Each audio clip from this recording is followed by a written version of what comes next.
Hola a todos, bienvenidos a Seguridad Minero-Energética. Mi nombre es Maida Murillo y el día de hoy nos encontramos con el ingeniero Álvaro Ruiz Tarazona. El día de hoy vamos a hablar de la segunda parte de nuestro RETI, instalaciones eléctricas en minas subterráneas. Un caluroso saludo a todos nuestros oyentes. Recordemos que estamos en el tema sobre instalaciones eléctricas en minería subterránea según el RETI 2024 y que en la primera parte vimos lo que son las áreas clasificadas. ¿Qué se requiere para las áreas clasificadas? Acuérdense que vimos las fuentes de ignición, los factores de riesgo, los niveles de energía, todas estas cosas que son indispensables para clasificar un área. Bueno, ingeniero, el día de hoy vamos a hablar sobre las metodologías IS que va por zonas o también la NFPA, que son las clases y divisiones. Perfecto, vamos a hablar sobre los dos temas indispensables que son globales mundialmente y hablamos de la IS europea y hablamos de la NFPA de los Estados Unidos. Comenzando por la IS y recordando de que las áreas clasificadas son aquellas zonas donde por motivo del material en el cual se trabaja en el medio, que es inflamable, se puede llegar a producir un incendio, una explosión producto de ese trabajo. Entonces, ¿qué hace la IS? Clasifica por zonas a las áreas clasificadas, pero tenemos que tener muy en cuenta que la minería, la IS lo hace independientemente a las zonas y grupos. Lo hace solamente en un solo reglamento, un solo decreto, ya que eso lo vamos a ver más adelante. Hablamos de áreas clasificadas, todos aquellos lugares que pueden llegar a producir un incendio, una explosión, una subestación de combustible, una fábrica de pinturas, una empresa petrolera.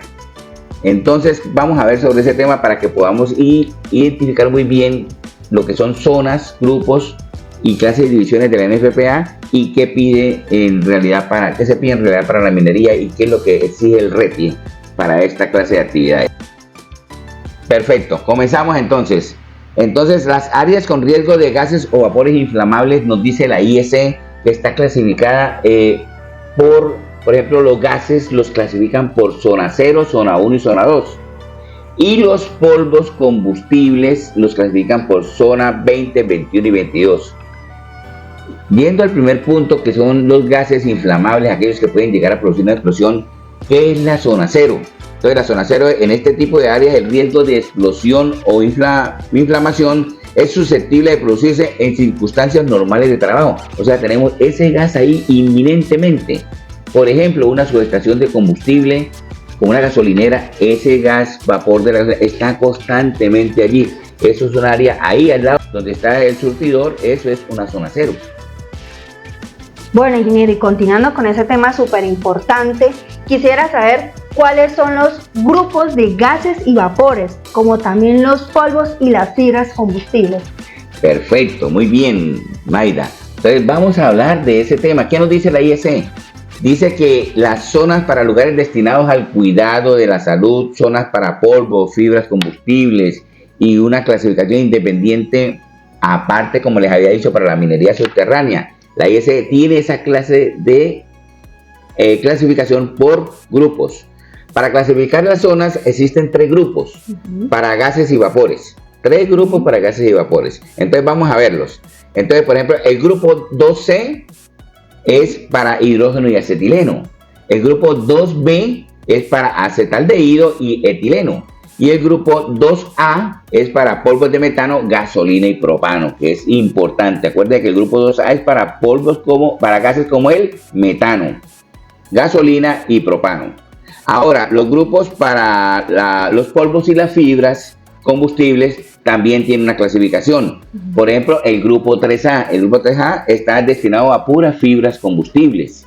El grupo 3B para polvos combustibles a base de carbono. Entonces el grupo 3B es para polvos combustibles. Entonces tenemos muy en cuenta que el grupo 2A que vimos anteriormente, que les estoy mencionando, es para el gas metano, y el grupo 3B está siendo para polvos combustibles, como en el caso del carbón. El grupo 3C ya nos estaría hablando de polvos conductivos, otro tipo de polvos que también son conductivos y que pueden llegar a producir un incendio o una explosión en un área clasificada. Bueno, ingeniero, lo que hemos hablado hasta ahora son sobre las áreas clasificadas diferentes a la minería. Con respecto a la minería, ¿qué dice la IEC, el reglamento? Perfecto.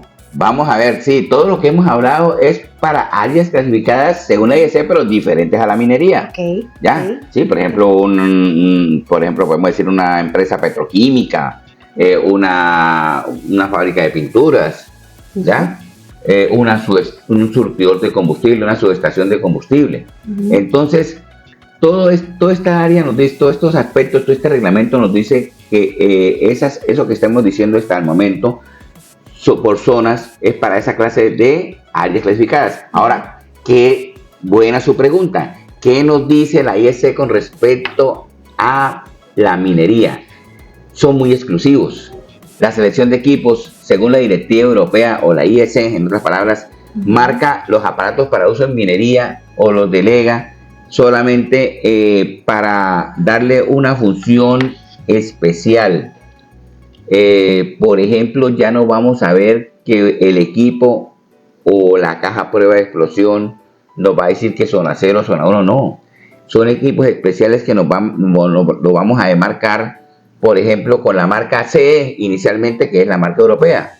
Luego va a tener un símbolo ATES, que es la EX en un hexágono, que lo vamos a observar aquí a través de la imagen. También sabemos que para minería solamente existe un grupo, que se llama el grupo 1, solamente el grupo 1. Y las categorías van a ser M1 y M2, que ya más adelante les voy a explicar qué significan.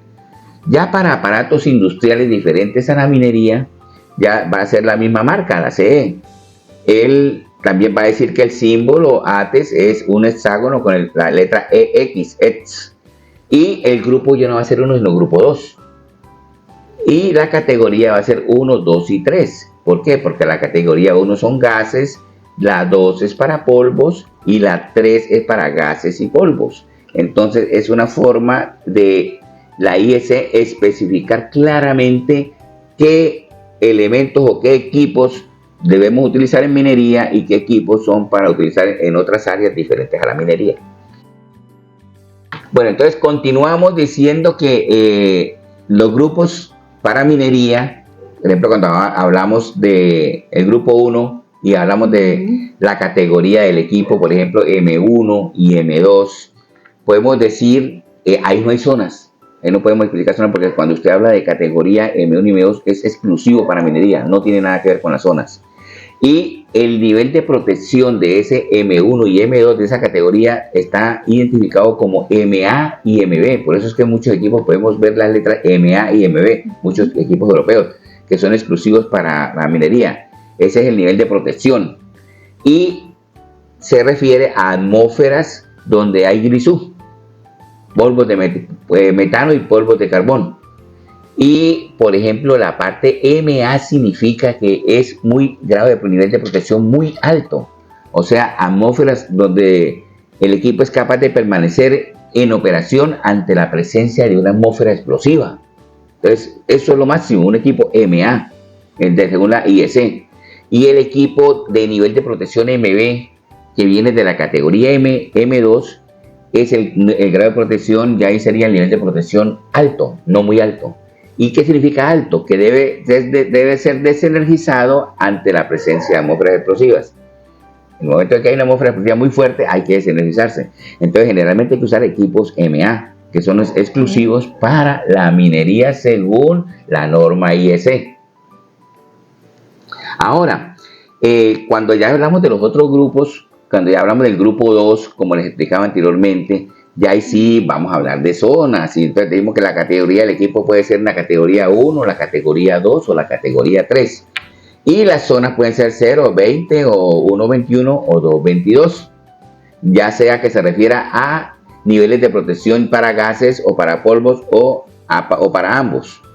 Entonces podemos decir que las zonas, en resumen, que las zonas 0, 1 y 2 es de nivel de protección muy alto.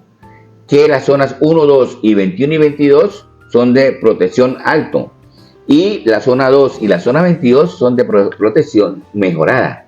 Son niveles de protección de acuerdo a la intensidad donde se aproximan los límites inferior e inferior de el gas o polvo que puede llegar a producir la explosión. Bueno, ingeniero, ya hablamos de Europa, ya nos salimos de ahí. Ahora háblame de las clases y divisiones según la NFPA de Estados Unidos. Bueno, entonces nos vamos de Europa para Estados Unidos. Bueno, muchachos, atención. Esto es muy de vital importancia cuando usted va a comprar un equipo para minería, o un equipo para un área clasificada. Tener muy claro lo que son las zonas, lo que si es para minas, exclusivamente según la IEC, si es para otra área clasificada, según la IEC, y también en este caso vamos a ver lo que nos dice la NFPA de los Estados Unidos. Entonces, la NFPA de los Estados Unidos ya no clasifica personas, sino por clases y grupos. Entonces, tenemos la clase 1, la clase 2 y la clase 3. ¿Qué es la clase? La clase es el tipo de material que puede llegar a producir la explosión. En la clase 1 tenemos los gases y vapores, ¿cierto? Es clase 1. La clase 2 tenemos los polvos combustibles y la clase 3 tenemos las fibras volátiles y combustibles. Entonces, la clase nos identifica el tipo de material. En la 1, vuelvo y le repito, que son los gases y vapores. En la 2, los polvos combustibles. Y en las 3, las fibras. Entonces, por ejemplo, la clase 1, ¿a qué se refiere gases y vapores? Por ejemplo, en las refinerías, en las industrias químicas, en las petroquímicas, donde hay solventes peligrosos. En la clase 2, que son los polvos combustibles, vamos a ver industrias de alimentos y bebidas, granos, almidón, e inclusive vamos a ver el carbón, el polvo de carbón, en la clase 2, porque el polvo del carbón es un polvo sumamente combustible. Y en la clase 3 vamos a ver la industria textil, los aserraderos y solventes peligrosos allí en esa clase 3. Entonces, ya aclaramos perfectamente que en la NFPA nos clasifican por clases primeramente. Luego vamos a ver las divisiones. ¿De qué se tratan las divisiones? Bueno, la división nos habla de división 1 y división 2, la NFPA. Entonces, hablamos de las divisiones 1 y 2. La división 1 es cuando ese gas o ese elemento peligroso, ya sea gas, vapor, polvo o fibra, está constantemente allí, en el ambiente. Entonces es división 1, porque está ahí, estamos trabajando prácticamente con él ahí a la par. Entonces, tener todas las normas de seguridad. ¿Qué normas de seguridad se deben tener en cuenta para ello? Lo mismo cuando es cuando es división 2. La división 2 es que puede llegar ese elemento a aparecer, ya sea puede ser por un accidente, una tubería rota, salió el gas, o por ejemplo en una mina apareció por producto de una exploración metano o polvo de carbón. Entonces eso se llama división 2. Entonces tenemos las clases, las divisiones, y también la NFPA habla de grupos. Vamos a ver qué clase de grupos son. Entonces, muchachos, los grupos en la NFPA son una subclasificación más específica sobre la naturaleza de la sustancia explosiva. Las sustancias en un grupo determinado representan riesgos de características similares. Por ejemplo, en la clase 1 vemos los gases y vapores, como ya hemos hablado. Tenemos el grupo A, grupo B, grupo C y grupo D. Son los grupos de esa clase. Por ejemplo, en la clase A vemos el acetileno, en la B vamos a ver el hidrógeno, el butaldehído, el óxido de etileno. En el grupo C vamos a ver etileno, acetaldehído, monóxido de carbono. En el grupo D vamos a ver la gasolina, el propano, el metano, la acetona, el amoníaco, entre otros. Y la clase 2, que son los polvos, lo clasificamos en 3 grupos, que es el grupo E, el grupo F y el grupo G. En el grupo E vamos a ver los polvos metálicos, como el aluminio libre de cobre y magnesio, vamos a ver en el grupo F polvos como polvos del carbón, el coque y similares. Y en el grupo G vamos a ver harinas, almidones o polvos y granos. O sea, cuando hablamos del grupo G estamos hablando ya entonces sería de la clase 3, porque ya estamos hablando de fibras textiles y almidones. Entonces, en resumen, podemos decir que se clasifican según la NFPA, ¿en qué? En clases, divisiones y grupos. Clase 1, clase 2 y clase 3, dependiendo de las características de ese elemento explosivo.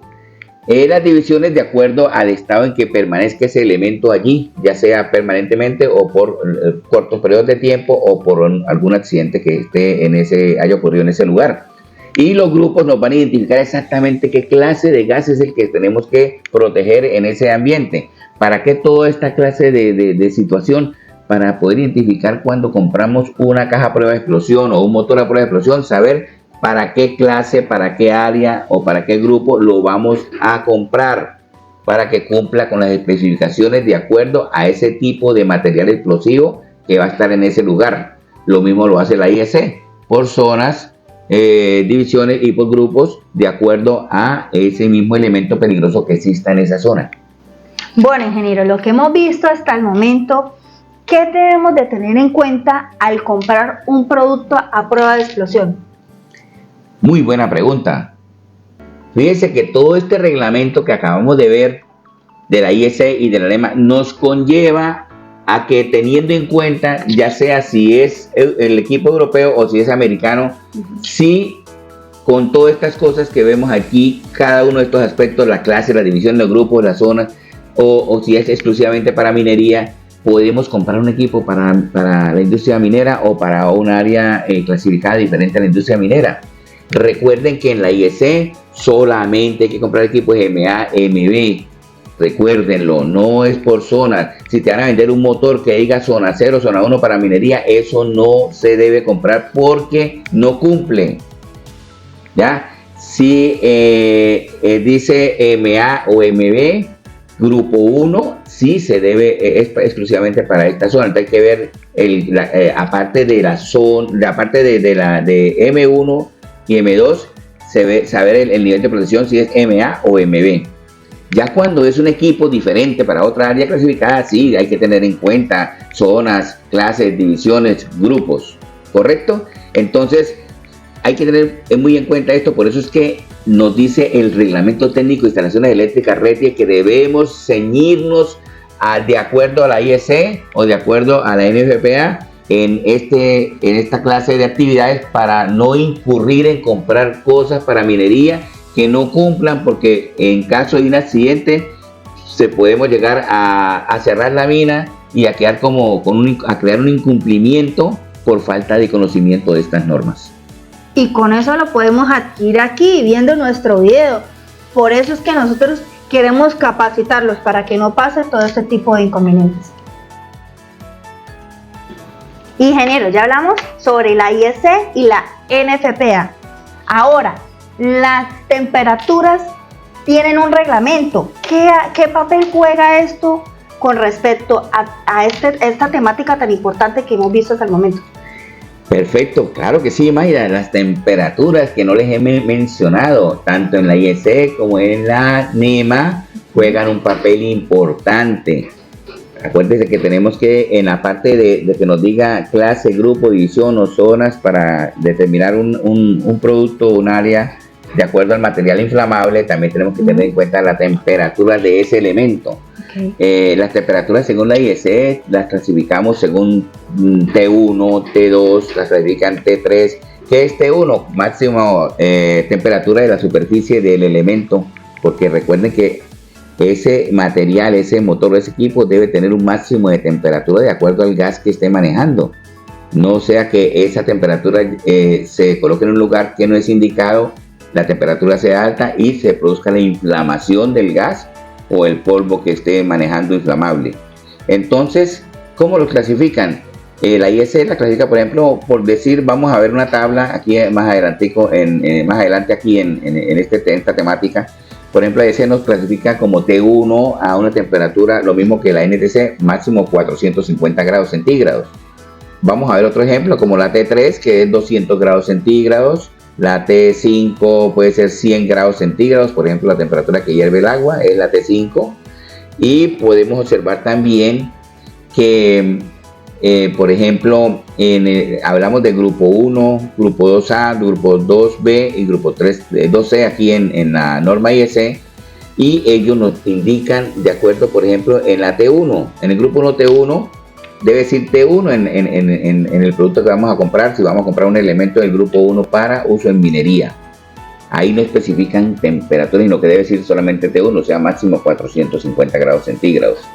Ya para otros elementos y otras áreas, por ejemplo el grupo 2, que ya son áreas diferentes a la minería, el grupo 2B, el grupo 2C, ¿cómo se clasifican? Pues, por ejemplo, el grupo 2A tiene unos elementos allí que vamos a verlos detalladamente para no entrar en detalle, pero sí los vamos a ver aquí en este video en una forma de tabla, de que, por ejemplo, el grupo 2A tiene temperaturas T1 para determinados productos como el benceno, el amoníaco, el butanol, el carbono, esos elementos. Y para el grupo, por ejemplo, el mismo grupo 2A tiene T2 para otra serie de gas, de elementos inflamables como el alcohol, el anhídrido acetalicílico, el gas líquido, el gas natural. Ya el gas natural pertenece al grupo T2. La clasificación T3 viene ya para otra serie de elementos como el hexano, el gasóleo, el queroseno, la nafta. Por ejemplo, podemos hablar del grupo 2B, que son gases de coquización, gas de agua, lo llaman también. El grupo 2C sería para hidrógeno, en caso del T1, en caso para el T2 sería el acetileno. Entonces, hay que tener en cuenta qué material estamos elaborando para indicar qué temperatura o qué clasificación de temperatura tenemos que colocar allí. ¿Para qué? Para cumplir con la normatividad. Bueno, ingeniero, para clasificar esta área, ¿se pueden mezclar estos dos métodos? No, los métodos de la IEC y la NFPA o la NEMA no se pueden mezclar, lo dice el Reglamento Técnico de Instalaciones Eléctricas del año 2024 en el literal 328.6. Recuerden, no se pueden mezclar estos métodos. Los equipos deben estar construidos e instalados de manera que garanticen un funcionamiento seguro en condiciones adecuadas de uso y mantenimiento. Para su clasificación, cada lugar local, sección o área se debe considerar individualmente, incluyendo la incidencia sobre el área a clasificar de las zonas adyacentes de este sitio. Cada proceso industrial se debe clasificar separadamente, usando solo uno de los dos métodos indicados, sin mezclarlos en el mismo proceso y sin que se pueda traslapar las áreas clasificadas entre los dos procesos. Muy importante este aspecto, no mezclemos para clasificar un área el método europeo y el método americano juntos. Tienen que ser independientemente cada uno. Ingeniero, ¿y los planos sobre las áreas clasificadas? Los planos sobre las áreas clasificadas, correcto. Acuérdense que toda área clasificada debe tener planos. Entonces las instalaciones que cuenten con áreas clasificadas deben tener disponibles y vigentes los planos de clasificación de áreas. Lo dice el Reglamento Técnico de Instalaciones Eléctricas de este año. Esos planos de clasificación de áreas, las cuales deben hacer parte del estudio de clasificación de áreas y deben ser elaborados y firmados por un ingeniero experto en áreas clasificadas.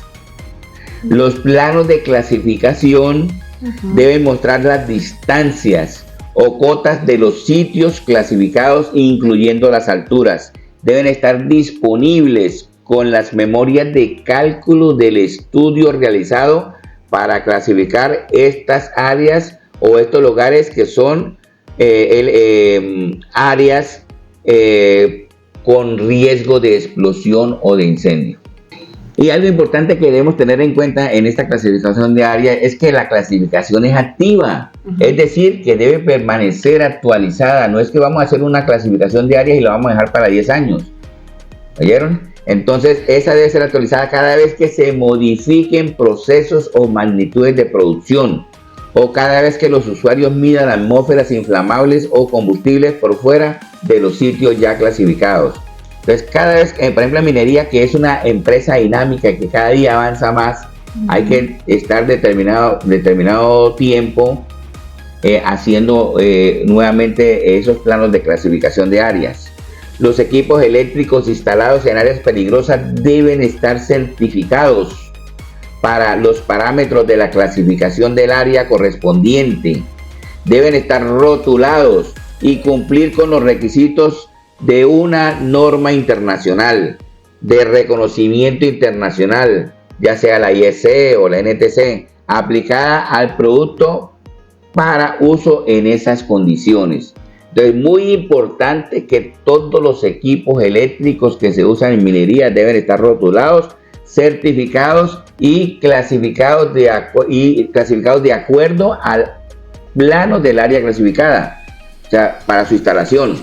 Deben cumplir con todos estos parámetros y toda esta información debe estar archivada, disponible junto con el plano eléctrico y el plano de las clasificadas, para cuando llegue la visita de la Agencia Nacional Minera, tener toda esta documentación al día, y primordialmente para darle la seguridad a todas aquellas personas que laboran.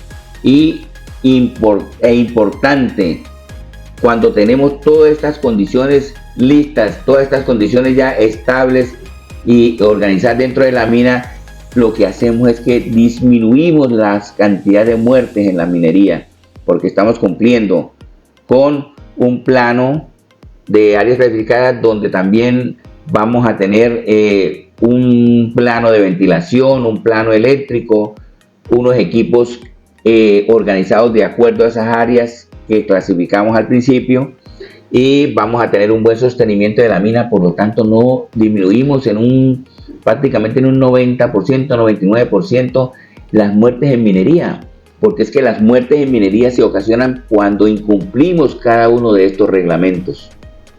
Ingeniero, y en las áreas clasificadas, ¿qué metodologías de control de riesgo tenemos? Importante. Recuerden que al principio de este tema nosotros hablamos de las metodologías, y existen solamente dos metodologías. La primera es aquella que evita que la atmósfera explosiva o combustible esté allí en el ambiente. Esa atmósfera la podemos sustituir por otra, pero no podemos hacer eso porque eso sería imposible. Y la otra es limitando su concentración. Y tener en cuenta, muchachos, la selección de equipos anexos. En la selección de equipos anexos, estos recuerden, ser aprobados no solo para la clase, división o zona o grupo y clasificación, código de temperatura que deben tener que hablamos anteriormente, sino también con base en las propiedades inflamables o combustibles del gas, vapor, polvos o partículas que estén presentes. Adicionalmente, se deben considerar el calor que producen los equipos. Recuerden, considerar el calor que producen los equipos, ya que los cuales no deben operar con temperaturas por arriba de la señalada por el fabricante, ya que pudieran llegar a ocasionar potencialmente una fuente de ignición. Y recuerden también la clasificación de los equipos según la IEC. Recuerden un resumen de que para la minería hablamos de niveles muy elevados y normales. En las minas, recuerden las categorías M1 y M2 que habíamos hablado anteriormente. Y en lugares donde no son minas y son grupo 2, tener en cuenta los gases, las zonas a las cuales se va a clasificar, ya sea 1G, 2G, 3G, de acuerdo a la actividad. Y en los polvos combustibles 1D, 2D y 3D. Recuerden que la palabra D se corresponde en la norma europea a los polvos combustibles y la palabra G a los gases combustibles. Es muy importante que tengamos todo eso en cuenta. A continuación vamos a mostrarles unas placas de diferentes motores, donde ustedes allí van a ver qué clase o qué grupo pertenecen, a qué zonas pertenecen según la norma europea, y les dejo la tarea de que ustedes me escriban allí, me suscriban allí en el canal, a qué, de acuerdo a la placa de características, cuál sirve para la minería subterránea y cuáles sirven para otras áreas que no son las minerías subterráneas. Me gustaría observar y ver cada uno de sus comentarios, a ver qué tanto hemos aprendido acerca de la identificación, el reglamento y cómo seleccionar un equipo adecuadamente según el reglamento para una zona minera o para un área clasificada diferente a las minas de carbón. Bueno, ingeniero, quiero saber quién clasifica las áreas y cuál es el objetivo. Perfecto. Entonces, ¿quién clasifica las áreas? La clasificación de áreas, el alambrado y la selección de equipos debe ser realizada por un ingeniero competente en estos procedimientos, demostrable con experiencia certificada. Recuerden, la persona que hace esta clasificación debe ser una persona competente y debe tener la experiencia para esta clase de actividades. Todas las áreas designadas como lugares peligrosos deben estar adecuadamente documentados. Tenemos que tener buena documentación sobre nuestra área clasificada o sobre nuestra mina, tener nuestros planos al día. Esta documentación debe estar disponible para quienes están autorizados a diseñar, instalar, inspeccionar, mantener u operar el equipo eléctrico en el lugar. Entonces, esa documentación debe estar disponible para esa clase de personas. Por eso es importante clasificar el área, para entregar al técnico electricista, al ingeniero electricista, ingeniero electromecánico o el programa de mantenimiento, toda esta documentación para que ellos sepan los riesgos que hay que tener en cuenta de acuerdo a lo que usted clasificó, para que se instalen allí los equipos adecuados, ya sea para la minería o para un área clasificada diferente a la minería. Y recuerden todos que los esperamos en la tercera parte, donde vamos a hablar sobre los cables mineros. Vamos a mostrarles qué cables debemos utilizar en minería, para que ustedes los puedan observar y ver allí. Tenemos que estar activos en esta área para terminar y ver un complemento directo de lo que es el Reglamento Técnico de Instalaciones Eléctricas RETIE, para este año 2024, que viene con toda esta clase de actividades y de las cuales debemos cumplir. Recuerde que todos estos que estamos hablando acá, toda esta cantidad de reglamentos que estamos hablando acá, para su aprendizaje, para su conocimiento y para que usted como ingeniero de minas, como ingeniero electricista, tenga claro cada uno de estos conceptos y podamos llegar a disminuir a cero los muertos en la minería subterránea. Tenemos que llegar a cero, dejar de estar haciendo lo que todos los años pasan, 57, 80, 100 muertos al año en nuestra minería. Cumplamos con el reglamento. Recuerde que todos los accidentes es una serie de sucesos que vienen atrás, de incumplimientos, de falta de normas, de falta de conocimiento y conllevan a los accidentes. Si conocemos este reglamento y lo estudiamos a conciencia, téngalo por seguro que vamos a tener cero accidentes en la minería. Además, también suscribirse a este canal para que ustedes estén alerta de todo. Fuera de eso, comentar. Para nosotros es muy importante, además que el ingeniero Álvaro les acabo de dejar una tarea en el cual nosotros vamos a estar pendientes, lo vamos a leer, les vamos a responder. Si ustedes tienen dudas, si tienen inquietudes, a la orden. Aquí está el ingeniero Álvaro y con mucho gusto aquí estoy también. Fuera de eso, los invito a compartir. Bueno, ¿y por qué tengo que compartir esta información, ingeniero? Por lo mismo y tanto, porque queremos evitar muertes. Así de simple. Entonces, los invitamos a que compartan. Si ustedes tienen un amigo conocido, si ustedes tienen un colega, por favor, no se queden con esta información que es muy importante y vital para nuestra profesión. Entonces, los invitamos a que estén pendientes de nuestra tercera parte. Perfecto. Seguridad mineroenergética con 0 muertos en el año 2025 en toda la industria minera.